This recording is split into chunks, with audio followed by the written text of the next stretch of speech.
Chairperson Begum Khaleda জিয়ার শারীরিক অবস্থা আগের মতোই রয়েছে। লন্ডনে নেওয়ার মতো পরিস্থিতি এখনো আসলে ওনার শারীরিক অবস্থা বিবেচনা করে লন্ডনে নেওয়ার মতো পরিস্থিতি হয়নি।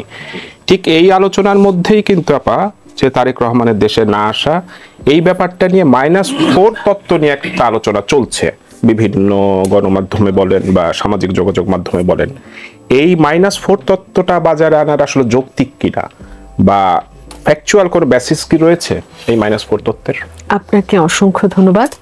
দেখুন, আমাদের পলিটিক্যাল হিস্ট্রিতে 1/11-এর একটা বিরাট ছাপ রয়ে গেছে এবং 1/11-র সময়ে আমাদের দুটো বড় রাজনৈতিক দলের প্রধান সারির নেতাদেরকে মাইনাস করবার একটি চেষ্টা হয়েছে, কিন্তু ভেরি ইন্টারেস্টিংলি দেখা গেছে মাইনাস করা তো দূরেই থাক, পরবর্তীতে আওয়ামী লীগ অন্তত তার সভানেত্রী অন্তত বিপুল বিক্রমে 15 বছর বিনা ভোটে বাংলাদেশকে রুল করতে পেরেছেন। অন দি আদার হ্যান্ড বারবার বিএনপির ভেঙে যাবে, বিএনপি এত দীর্ঘ সময় বিরোধী দলে কি করে থাকবে, নানান রকম জল্পনা কল্পনা থাকলেও বিএনপি দ্বিগুণ শক্তিতে আমি বলবো এই 15 বছরে সে তার পলিটিক্যাল রেলেভেন্সকে আবার প্রমাণ করেছে। সো এই যে -2 যেখান থেকে শুরু হয়েছে এবং যেটাকে এখন একেবারে -4 পর্যন্ত গেছে, এটাকে না একটা ফেইল্ড প্রজেক্ট হিসেবে আমি দেখি, বরং এটা পলিটিক্যাল পার্টিগুলোকে আরো অনেক বেশি শক্তিশালী করেছে, রাজনীতিবিদদের রেলেভেন্সকে আরো অনেক বেশি সামনে নিয়ে এসছে এবং দুই দলের নেতাকর্মী ভোটার সমর্থকদেরকে দুই দলের সাথে আরো অনেক বেশি যুক্ত করেছে।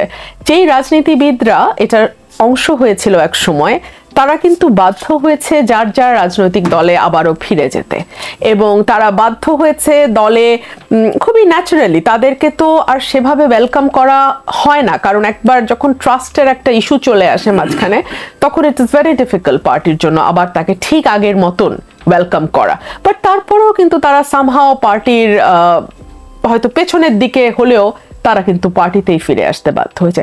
সো আমি মনে করি না -4-এর চিন্তা যদি কারো থেকেও থাকে, এটা তারা কার্যকর করতে পারবে, এটা আমার ব্যক্তিগত মতামত। আর আওয়ামী লীগের কথা যদি আপনি চিন্তা করেন, শেখ হাসিনা নিজেই কিন্তু নানান অনিয়ম, অত্যাচার, দুর্নীতি, দুঃশাসন, কারচুপি মানে দেশের মানুষকে নাজেহাল করে সে দেশ থেকে পালিয়ে যেতে বাধ্য হয়েছে এবং তার সেকেন্ড জেনারেশন কে করবে, মানে তারপরে তার পরিবারের কেউ আসবে কিনা, আসলে সেটা কে আসবে সেটা কিন্তু কখনোই স্পষ্ট করা হয় নাই। সুতরাং আওয়ামী লীগের তরফ থেকে আপনি 4 যদি ধরেন, দুজন আওয়ামী লীগ দুজন বিএনপি, আওয়ামী লীগের নাম্বার 2টা কে এটা আমরা জানি না। কখনো শুনি জয়, কখনো শুনি পুতুল, কখনো শুনি ববি, এক এক সময় আমরা এক একটা নাম শুনি, কিন্তু কারোর ব্যাপারে খুব স্ট্রং কোনো এভিডেন্স বা স্ট্রং কোনো ওরকম তথ্য থাকে না যে he is the second man after Sheikh Hasina.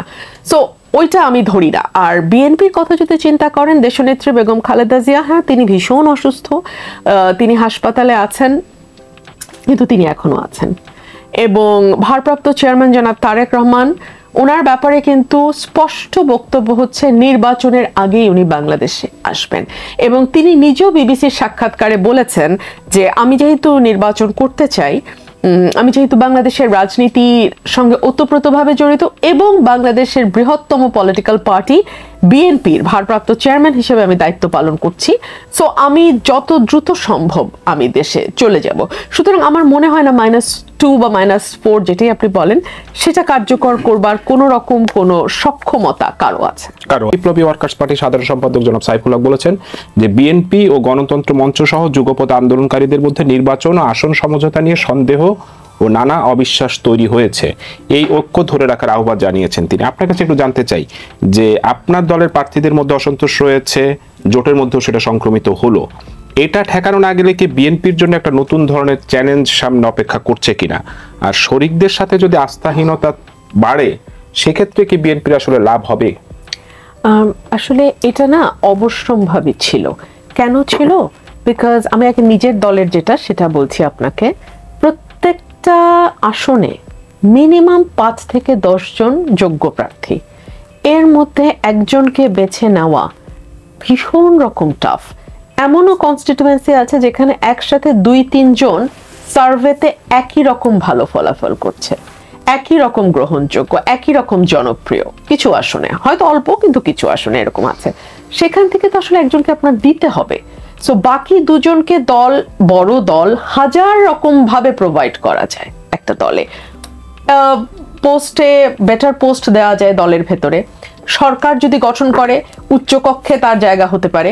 সরকার যদি গঠন করে তাহলে বিভিন্ন তার যোগ্যতা অনুযায়ী, তার পড়াশোনা যেই লাইনের সেই অনুযায়ী তাকে অন্যান্য কোনো প্রতিষ্ঠানেও দল অ্যাকোমোডেট করতে পারে।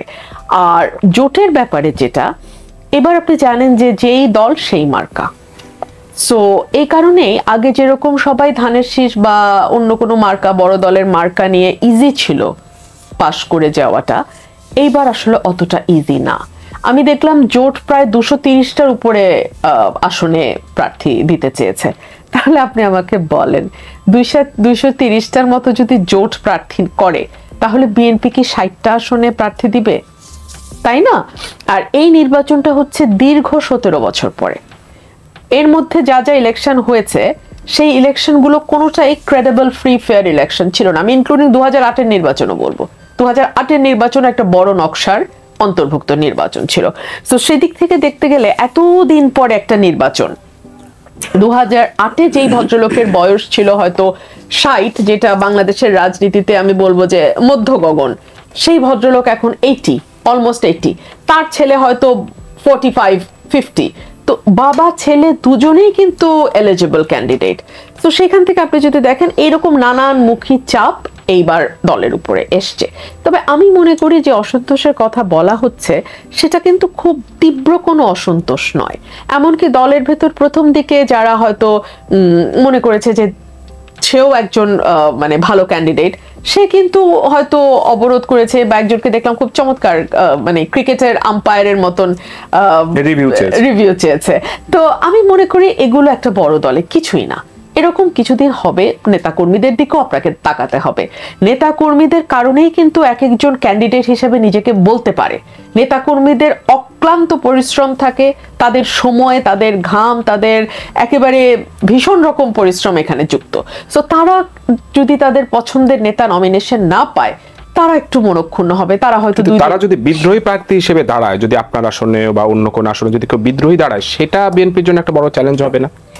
বিদ্রোহী প্রার্থী যদি কেউ হয়, তার যদি সত্যি সত্যি ভীষণ ভালো জনপ্রিয়তা থাকে, তাহলে কিন্তু সে জিতে আসবে। কিন্তু এইরকম আসন খুব বেশি নাই যেখানে বিদ্রোহী হয়েও জিতে আসার সম্ভাবনা প্রবল। এরকম আসন খুবই কম, এবং সেরকম হলে আসলে আমাদের সেই বিদ্রোহী প্রার্থীর ব্যাপারে তো কিছু করার নাই। আর শরিকদের ব্যাপারে আপনি যেটা বলছিলেন, যে যেই শরিকরা বিএনপির সাথে এতদিন আন্দোলনে ছিল, তারা অনেকেই মনোনয়ন আসলে পাননি বা পাবেন না। সেক্ষেত্রে যাদেরকে বিএনপি আসন ছেড়ে দিচ্ছে, তারাও যদি পাশ করে না আসতে পারে, কারণ আপনি বলছিলেন যে প্রতীক একটা ইস্যু, সেক্ষেত্রে পরবর্তী সংসদে আসলে বিএনপি কি বন্ধুহীন একটা দল হয়ে হবে না? পরবর্তী সংসদে যেই সরকার গঠন করুক, তাকে কিন্তু পারফরম্যান্স বেসড কাজ করতে হবে। তার কাজের উপরে নির্ভর করবে তার জনপ্রিয়তা টিকবে কিনা। বাংলাদেশ কিন্তু এখন একটা নতুন বাংলাদেশ।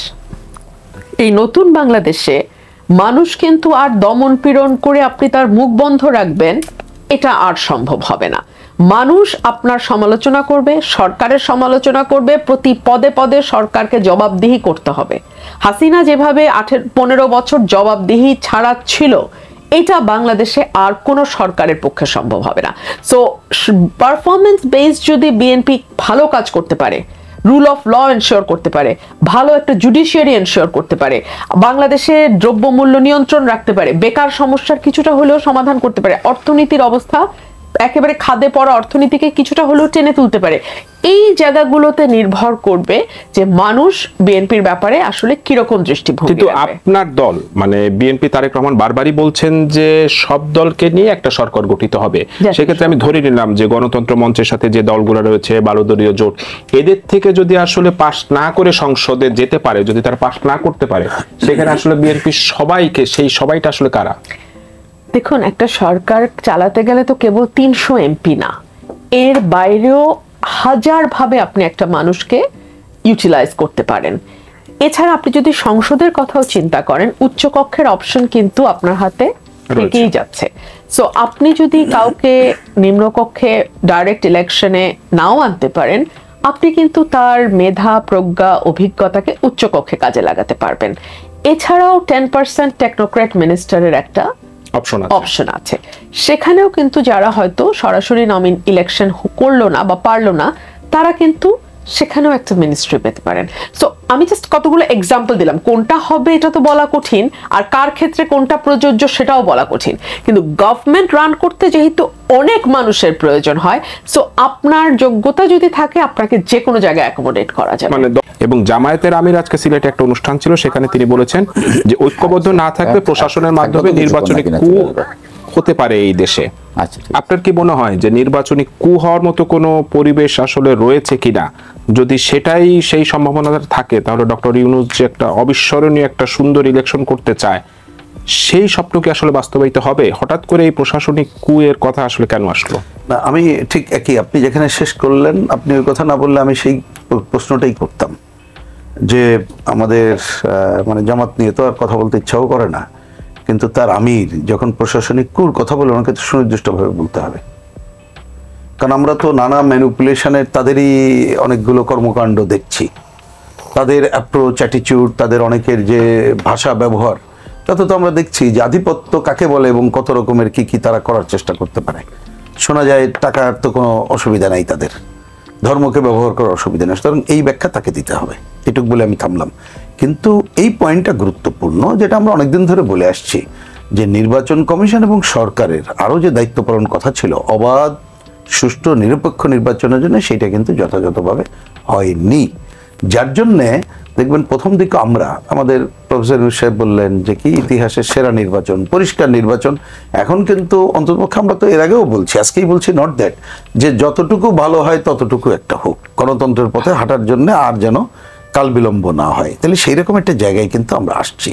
এইবার আসি, দেখেন এই যে অবাধ নিরপেক্ষ নির্বাচন বা যে আলোচনাটা আসছে, যে সাধারণ, আমি খালি একটা দলের আকাঙ্ক্ষা দরকার নেই, মানুষেরও যদি আকাঙ্ক্ষা সাধারণভাবে বুঝে থাকি যে ঠিক আছে পার্লামেন্টের ডেমোক্রেসি, তাতে বিভিন্ন দল মত আছে, তাদের সবার অংশগ্রহণ থাকুক, যেটা হয়তো আপনি এখানে শুরুতে বলতে চাইলেন। এখন সেইটা আমাদের যে প্রচলিত সিস্টেম, এই সিস্টেমে তো আপনি সেটা আশা করলেই ভুল করবেন। তা সেই সিস্টেমে আপনি আশা করলে আপনাকে তো হয় ম্যানিপুলেশনের জায়গায় যেতে হবে, অথবা আপনি এই যে আমাদের নির্বাচন এখনো ধরনের যে 3টা M সহজে বোঝার জন্য বলে কি, মানি, মার্কা অ্যান্ড মাসেল, যদি এর বাইরে আরো আছে, ভয়ের রাজত্ব আছে, ধর্মের ব্যবহার আছে, প্রশাসনিক কারসাজি আছে, সেগুলো তো আছেই, কিন্তু আমি সহজে বললাম। তাহলে এর থেকে আপনি মুক্ত করার আগ পর্যন্ত আপনি পারবেন না, এটা এক। আর একটা সবচেয়ে বড় ব্যাপার হচ্ছে কি, যে আপনি যেমন অবশ্য মার্কার পয়েন্টটাকে আমি এটাকে বাদ দেওয়ার ব্যাপার না পক্ষে, এই কারণে, কারণ একটা দল তার মার্কা দিয়েই পরিচিত হয় বাংলাদেশে, সুতরাং ওইটাকে আমি প্রধান ধরি না, কিন্তু আমি জেনারেল মানুষের বোঝার জন্য কথাটা বললাম, কারণ মার্কা তো ফ্যাক্টরি, যেটা উনি বললেন খুবই কারেক্ট। তাহলে কি আপনার লাগবে যদি আপনি পার্টিসিপেটরি র্যালি করতে চান? একটা হচ্ছে ধরেন যেটা যে পিআর অন্যরা বলে তার সাথে আমাদের একমত না, কিন্তু আমরা যেটা মনে করি যে আমাদের স্থানীয় সরকার ব্যবস্থা, ইউনিয়ন পরিষদ, উপজেলা পরিষদ, জেলা পরিষদ নির্বাচিত হইতে হবে, সকল উন্নয়নের কর্মকাণ্ড সেখানে হবে, এবং আমাদের সংবিধানে এখনো কিন্তু স্থানীয় সরকার ব্যবস্থা করা আছে, আইনজীবী শুনে দেখতে পারেন।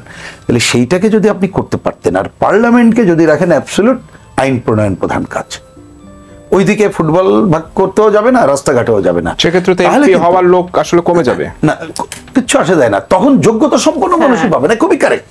কে হবে? আপনি দলও তো দেবেন না, এখন তো আপনি দিতে বাধ্য হচ্ছেন, তাহলে আপনি এখন তো দলের দোষ দিতে পারেন না এই সিস্টেম রেখে, কারণ একটা দল সে তো তার সরকার গঠন করতে চাইবে এমন লোককে দেবে যে জিতে আসতে পারে। আপনার যদি আমাকে ব্যক্তিগত, আমি কোনো দলের কথা বলছি না, এই রকমের হলে সে অনিচ্ছা সত্ত্ব হলো, যারা শুধুমাত্র জেতাচ্ছেন তাকে তো ওইটাকে দিতেই হবে। তাহলে আপনি যে শরিক তার আসন ভিত্তিক চাচ্ছেন, তাহলে এটা তো হবে না। তাহলে হয় আপনি ওইটা করে পিআর সিস্টেম ভাবতেন, তাহলেও বাংলাদেশের বাস্তবতায় মেজর আসতো, আমি তা দেখি না, কিন্তু তারপরে বললাম কিছুটা হয়তো সেফগার্ড থাকতো। কিন্তু আর একটা দরকার কি ছিল জানেন, যেটা আমরা প্রথম দিন থেকে বলেছিলাম, আমি অন রেকর্ড কথাটা আবার বলি, ডক্টর মোহাম্মদ ইউনূস সাহেবের সাথে 2014 সালের, যদি আমি তারিখ ভুল না করি, 5ই অক্টোবর, 1-2 দিন এদিক ওদিক হইতো, 2024 দ্বিতীয়বারের মতো যখন বাম গণতান্ত্রিক জোট দেখা করি, আমাদের লিখিত কাগজ খুঁজে দেখতে পারেন, আমি দাবি করবো যে আমরা যত কথা বলেছি উন্মুক্ত করা হোক, যত লিখিত দিয়েছি উন্মুক্ত করি জাতির সামনে। তখন আমরা বলেছিলাম আপনাদের সামনে একটা প্রধান কাজ, অবাধ, সুষ্ঠু, গ্রহণযোগ্য নির্বাচনের জন্য নির্বাচন ব্যবস্থার আমূল সংস্কার করা। এর জন্য যদি প্রয়োজন হয় সংবিধান বিবেচনা করবেন, তাই ছাড়া করবেন। লিখিত কিন্তু আমাদের আছে, এটা খালি ওরাল কথা না। সেই কাজটা যদি আজকে করতেন, ধরেন আমি একটু উদাহরণ দিই। আচ্ছা, নির্বাচনে বলতো মার্কা থাকলো, কিন্তু নির্বাচনের সমস্ত প্রচার প্রপাগান্ডার দায় দায়িত্ব নির্বাচন কমিশন নেবে, সরকার নেবে, কাউ এক্সট্রা করতে পারবে না। তারাই সমাবেশ করবে, তারাই কার ম্যানিফেস্টো কোন ব্যক্তির কি সেটা করবে। তাহলে আপনি এইরকম একটা সমসংযোগ করলে কিন্তু আসতে পারবেন। আপনি দেখেন তো, আপনি নির্বাচনে পোস্টার অন্যান্য কথাগুলো বলছেন, কিন্তু ইতিমধ্যে আপনি কাকে দোষ দেবেন? একজন করছে আর একজন না করলে তার পজিশনই থাকে না। কোটি কোটি টাকার উৎসব তো চলতেছে, আপনি সাধারণ প্রার্থী তো পারবে না। আর মানুষের পুরনো মনস্তত্ত্বের কারণে তার কাছে মাইন্ডসেট পুরনো একটা জায়গায় চলে আসে, যাচ্ছে মনে করে যে আগামীতে যারা ক্ষমতায় আসবে তার কাছে না গেলে আমার পাত্তা থাকবে না, কারণ আপনি তো আইনের শাসন আনতে পারেন নাই। আপনি তো এখনো বলছেন, যেমন আজকে দেখলাম ওই যে একজন ডাক্তার সাহেবকে নিয়ে ময়মনসিংহ সমাজে ঘটনা হয়েছে, উনি বললেন যেটা পুরনো আমরা জানি, কিন্তু পুরনো কথা। উনি ওনার প্রমোশন ওটা নিয়ে যখন দাবি করছে, তখন বলছে আপনি আমাদের কাছে আসছেন কেন, নেতাদের কাছে যান, নেতারা এসে বলুক। তা এইটাতে এখনো আমাদের মনস্তত্ত্বে আছে। তাই এই 12-15 মাসে অন্তত পক্ষে সংস্কারের এই ধরনের কাজ যদি করতে পারতেন, তাহলে আমি নিশ্চিত করে বলছি অনেক দল বা অনেক প্রার্থী স্বতন্ত্র হয়েও আসতে পারত। একটা দল, এটা কথার কথা বলছে, এটা আমার মত, দল হিসেবে ধরেন না, ধরেন একটা দল সেটাও যদি উন্মুক্ত করে দিত, যাচ্ছে ঠিক আছে, দল তার একটা প্রার্থী দিল, কিন্তু আমাদের গণতন্ত্রের স্বার্থে এখন আমরা কতগুলো জায়গা করলাম, সেও দরকার হলে ওই দলকে আপনি যদি সেটা মনস্তাত্ত্বিক পরিচিত করতেন, সে দরকার হলে স্বতন্ত্র দাঁড়াতে পারবে, তাহলে তখনও আপনি আনতে পারতেন। অর্থাৎ আনার জন্য আপনি কখনো চিন্তা করেছেন বলে মনে হয় না। বরঞ্চ এখন যেটা করছেন, তাহলে দেখেন একটা কি হচ্ছে, আপনি ঠেলে দিচ্ছেন যে ম্যানিপুলেট করে জিতে আনো, যেটা অসম্ভব ব্যাপার, হবে না, এটা কেউ গ্রহণ করবে না। আর দ্বিতীয়ত একেবারে দয়ার দান, এবং দয়ার দান তাহলে করবে কেন? আমি তো এটা দেখি না ওই কারণে, কারণ যাদের অর্গানাইজেশন নাই, কেউ যদি তাকে দেয় তিনি তো জিততে পারবেন না, কারণ এখনকার সিস্টেমে, তাহলে তো ওই দলও তো বিপদে পড়বে। সুতরাং পুরো সিস্টেমটা আমাদের হাতে যে একটা অপূর্ব সুযোগ আসছিল, যে আমরা যদি চেঞ্জ করতে পারতাম, তাইলে সেই সুযোগটা আসলে আমরা মিস করলাম, পার্টিসিপেটরি হতো, সেটা হয় নাই। আপনার মতে আলাউদ্দিন